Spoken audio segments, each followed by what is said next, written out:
Right, let's just jump straight into this one. Weekends. Does this scenario sound familiar?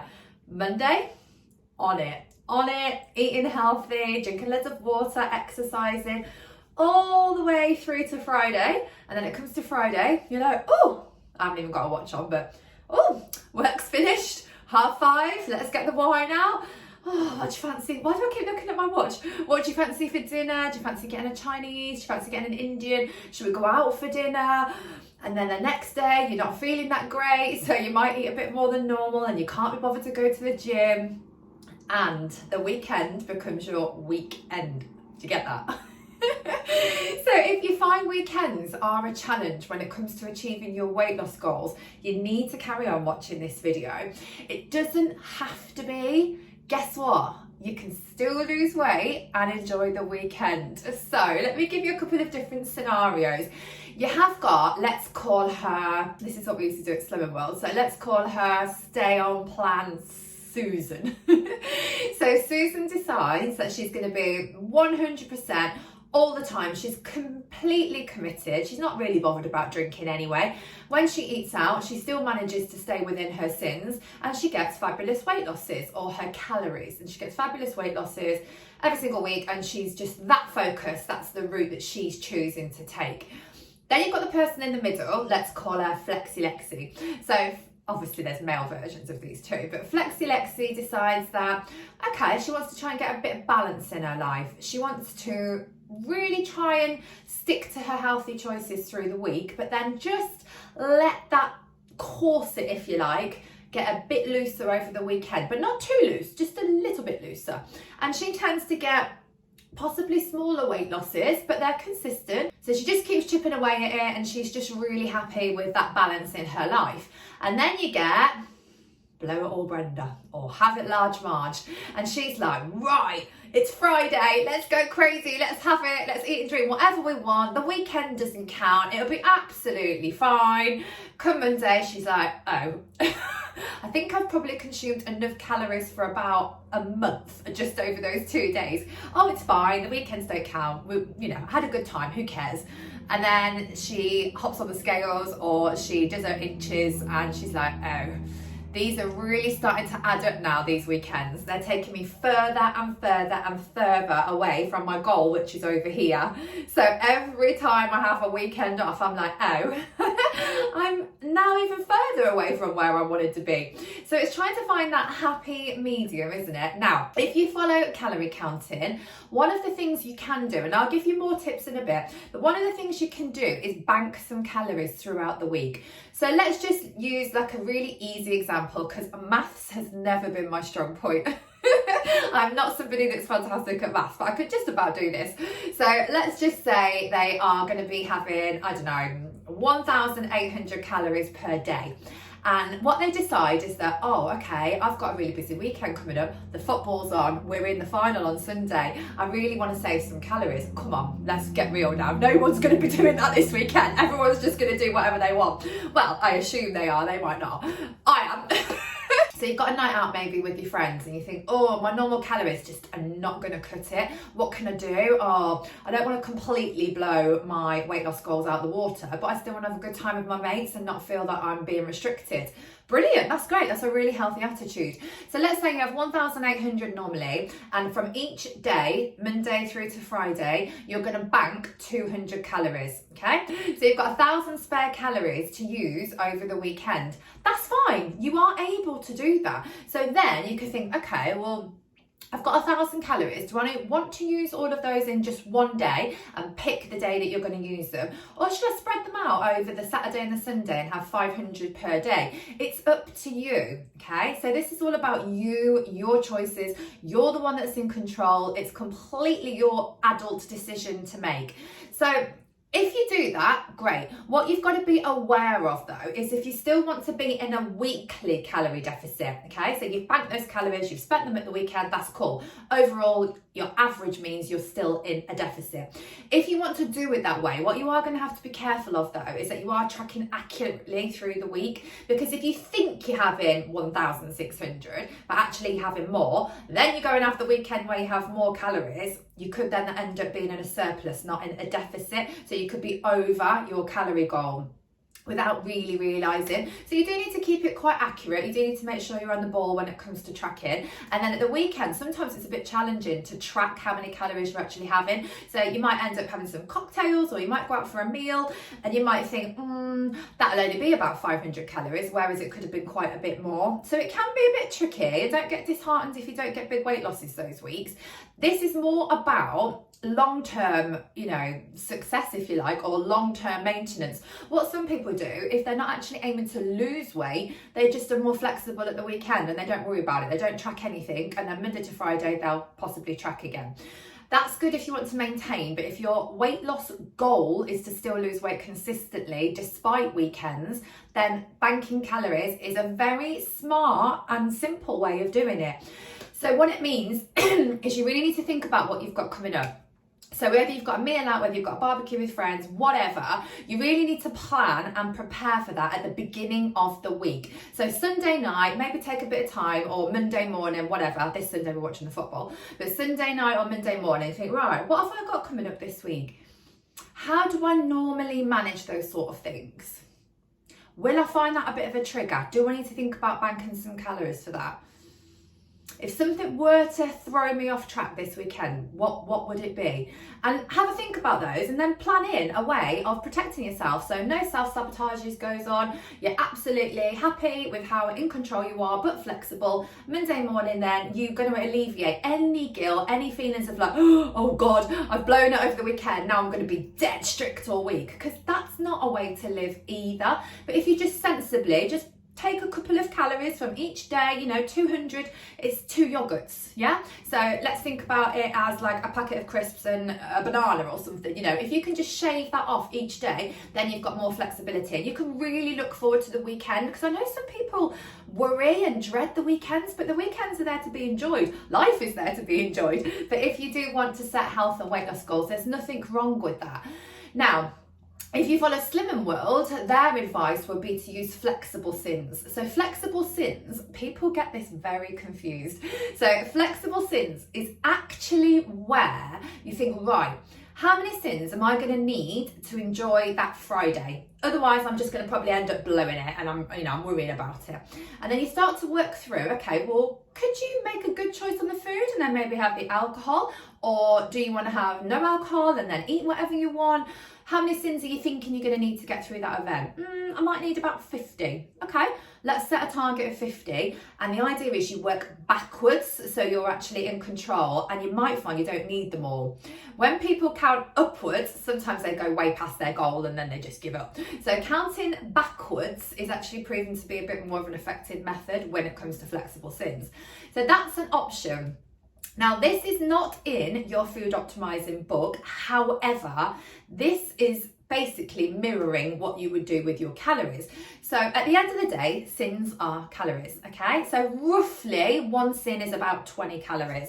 That's if there's no free food involved at all. So let's say, for example, you are having an average of about 10 sins a day, okay? Most people can go between like 5 to 15, or if you're man, you get more, or if you're way heavier, you get more.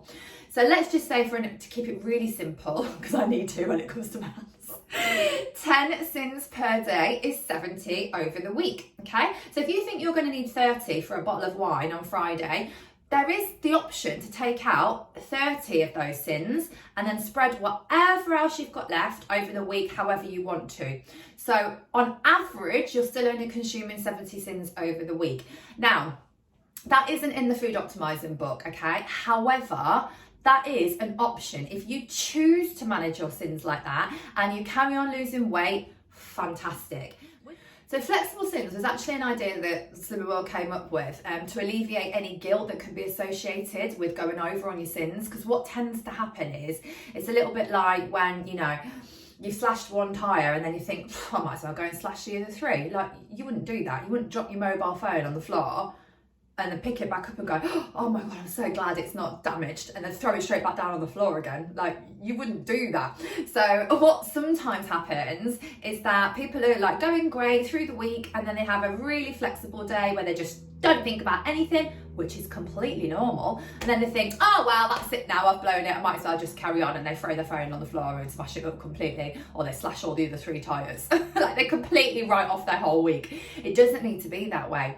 So Flexible Sins was designed to help alleviate any guilt associated with going over on your sins. So you're telling me what you want to stick to. It's a sensible amount, it's not a crazy amount, but you're going, yeah, 50 will be good.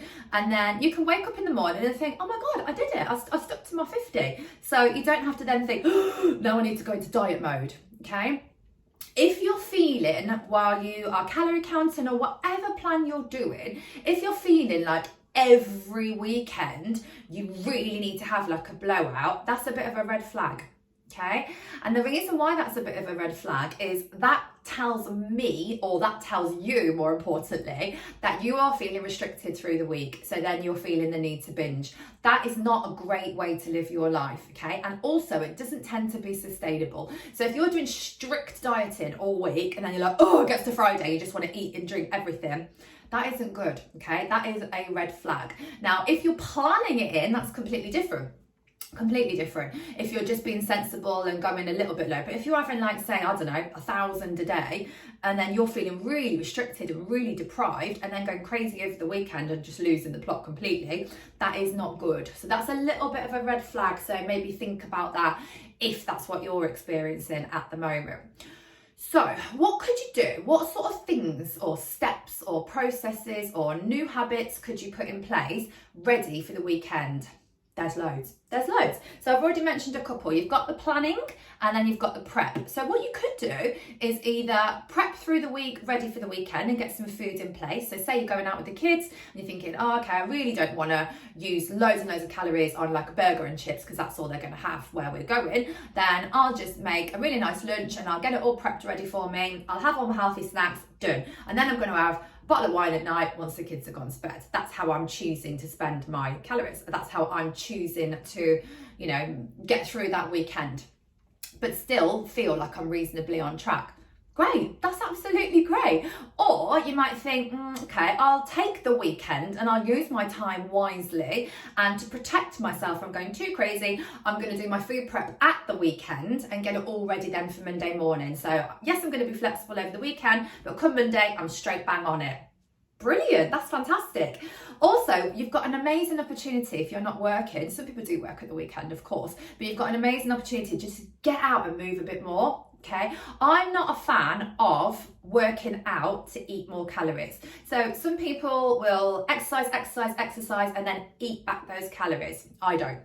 And it's always been recommended to me not to do that for various reasons. That could be a different video. So I'm not saying like go out and run like miles and miles so then you can go and eat a pizza at the weekend, but moving more over the weekend is going to help you create a calorie deficit. You're going to be burning calories, but it's just making it fun. So if you like going to the gym, great, I do. If you like going out for a bike ride with your family, do that. If you want to go and do some gardening, wash the car, whatever, but just try and keep active over the weekend, and that's going to really help too. I just had to pause there because I noticed I had an eyelash on my face, so I'm so sorry if that was distracting, but I'm just going to carry on. So one other thing you could do is if you're going to a restaurant or you're going to a pub or anything like that, if you wanted to, you can have a little think about what you're going to choose before you go, so you're not faced with that decision spontaneously. You've already thought about it and you feel really good about your choice. That's an option. Another thing you can try and do that will help is just get a bit more sleep. So scientifically, there is huge links to lack of sleep and food choices. So you could take advantage of maybe getting a lie-in. I know, you've got kids, you've got babies, you've got toddlers. Doesn't really happen then, does it? What's a lie-in? I haven't had a lie-in since I was pregnant. But maybe you could go to bed a bit earlier. I don't know, it's up to you. But yeah, for those that haven't got the restrictions of getting up early, thanks to our little darlings, then you might just want to try and get a bit more sleep too. So another top tip that helps to keep people on track over the weekend normally is a really healthy, filling, protein-packed breakfast or brunch, depending on what time you get up, you lucky people. So things like scrambled eggs, smoked salmon, maybe a bagel or a huge omelette or whatever. Anything that's packed with protein is nice and filling and feels like a treat. Also, what you could think about doing is rather than going for a takeaway, you can make a fakeaway. Or you absolutely can have a takeaway. I get takeaways, not all the time, but I definitely get them quite frequently. Indian's one of my favourite, and I'll just pick one of the healthier options in terms of calories or in terms of sins. There's loads of videos on my channel about what are the best options if you do want to get a takeaway or you are eating out. So maybe I'll link that in the box below so you can go and check those out if you haven't watched them already. But if you've got apps like NutriCheck, MyFitnessPal, it'll give you a rough idea of the calories, or just go onto the website of those places, and if they're chains, you tend to have the nutritional information just at your fingertips. Something else you could do is just plan, things to fill your time with. So maybe you use the opportunity at the weekend to go for like a nice massage or have a coffee with your friends or whatever, like do something that's gonna take some time up but that feels like a real treat, because treat doesn't always have to be food or drink. It can be other things like getting your nails done, your hair done, whatever, and then while you're doing that you're less likely to be eating lots and lots of high sugary calorie foods. And then let's be honest, unless you are completely teetotal, which if you are, fantastic, well done. If you're going to be drinking alcohol, this is where it can all go wrong. So I like a drink, I'm not going to say that I don't. And when I was younger, I was probably the last one standing, probably the one that spent the most money on alcohol. And throughout my university years, I gained quite a lot of weight thanks to alcohol. So I tend to like the things that are higher in sins or calories. So I like lager, I like wine, I like all of these things that are higher in calories. I do, however, also like things like Prosecco, and I do like gin and slimline tonic. So if I'm thinking, right, actually, I still want to lose weight despite going out on the weekend, and I vividly remember doing this when I was at Slim and World. I kept my sins quite low through the week, and I was eating really healthy foods like smoked haddock, vegetables, potatoes, all of that sort of thing. It was really lovely, but very, very healthy. And at the weekend, I went out with my friends, all the Swedish girls were over, we had a big night out, but I stuck to vodka, soda, and fresh lime. And I still lost 2.5 pounds that week. And I probably don't even remember half the night. I'm not saying go out and get drunk until you black out, but I'm just saying it is doable. So the calories in a vodka, soda and fresh lime are really, really low, like gin and slimline tonic. Spirits tend to be a lot lower in calories. If you double up or you triple up, then they're going to sneak up. But versus something like wine, versus something like beer, or versus something like one of my favourites, porn star martinis, there's a lot less calories. So when you go through lists of alcohol, or when you go through sins of alcohol, you'll get a very quick picture of which are the better options to go for if you like to have a drink. And we know that then there's that tipping point. So as soon as you have a certain amount of alcohol, you're like, right, who cares? I don't care about losing weight this week. Bring me another porn star martini. Go and get me another pint. You see that bottle of wine over there? That's got my name on it. Who cares? I don't care anymore. And then you wake up in the morning and you're like, oh my God, my head is killing me. I need a fry up. And then you're like, oh, that McDonald's smells so nice. And you drive through the McDonald's, get a McDonald's. Well, might as well carry on now and you order Chinese dinner for the evening meal to finish it all off. And then you're like, right, but I'll still have a Diet Coke. Or Pepsi in my case, I tend to always drink Pepsi. But we've all been there, we've all been there, and it's fine. Gosh, we're all human. But you might want to think about what your tipping point is. If alcohol is a huge trigger for you and you think, oh, okay, well, I've probably banked enough calories to have a load of cocktails. Great, have your cocktails. Or you might think, okay, I might struggle a little bit to get myself in a deficit if I go for that. So I'll go for spirits this week. And I'll also try and stop at 5, because I know that if I have 6, it's game over. It's game over. That's it. I've tipped over. I've fallen into an alcohol rabbit warren and I'm not quite sure where I'm going to get out again. So that's something to also consider. I could go on and on and on, but I think we're just going to leave it there. And I'd really love to hear from you guys. If you're doing really, really well and you're managing to still get nice, small, consistent weight losses despite being more flexible at the weekend, I want to hear about it. Will you tell me how you're doing it? I think for me, it's just as much your mindset. It's just as much as thinking things through in your head and not going into that point where you're like, it's Friday, press the button, let's go. And then having the whole week off and pretending in your head that they don't count. They do count. Calories at the weekend count. We could probably all be at our dream weight if there was only 5 days in a week and we didn't have weekends. But where's the fun in that? That's what weekends are for. But if you have weight loss goals, maybe think about some of the things that we've just talked about. But if you've got any tips, if you've got any advice, if there's anything you do to protect yourself, I would absolutely love it if you could share in the comments below. And if you think this video will be useful to anybody else, please share it. That's why I do them. You know, I don't do them just to talk to myself in the bedroom. I do them, well, it's not my bedroom actually, my dressing room. I do them because I really, really want to help people, and I'm very passionate about this sort of thing. Don't ever think that I'm perfect. Probably for like, what, 18 months now. I've really been struggling through to lockdown, and weekends have been way more flexible for me. And now the world is opening up again, we want to go out, we want to celebrate, we want to catch up. We don't want to be thinking about restriction, and we don't want to be thinking about having to watch what we eat or drink. However, if you do want to lose weight, get fitter, get healthier, get stronger, get leaner, get better sleep, get better hydrated, you know, lose those inches, then this is something that you will need to think about when you're ready. Okay, this weekend's probably not going to be the weekend to be worried about it, but when you're ready, keep this video, save it, and then come back to it, okay, and let me know if it's helped you. Thank you so much for watching.